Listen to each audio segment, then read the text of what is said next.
નમસ્કાર. દર રવિવારે પ્રસિદ્ધ થતું ઇન્ટરનેશનલ જનફરિયાદ સાપ્તાહિક વીકલી અપડેટ્સ.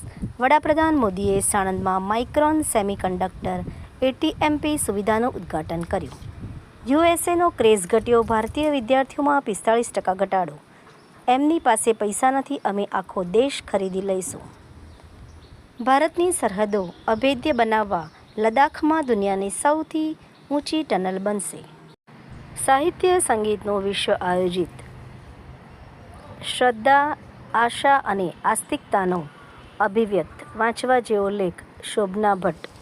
322 સિંહના 2 વર્ષમાં મૃત્યુ. સૌથી વધુ 148 સિંહ બાળના મૃત્યુ થયા. પોલીસ ભરતી માટે 10 લાખ લોકોએ ફોર્મ ભર્યા. વિચારો કેવી રીતે બેરોજગારી હશે.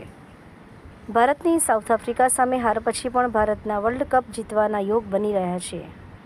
ગુજરાત સરકાર. ગુજરાત રાજ્યનું અત્યાર સુધીનું સૌથી મોટું બજેટ ₹4,08,053 કરોડ. અર્નિંગ વેલ, લિવિંગ વેલનો ધ્યેય થશે સિદ્ધ. જનફરિયાદ ન્યૂઝ, ગાંધીનગર. મીનાક્ષી રાવલ.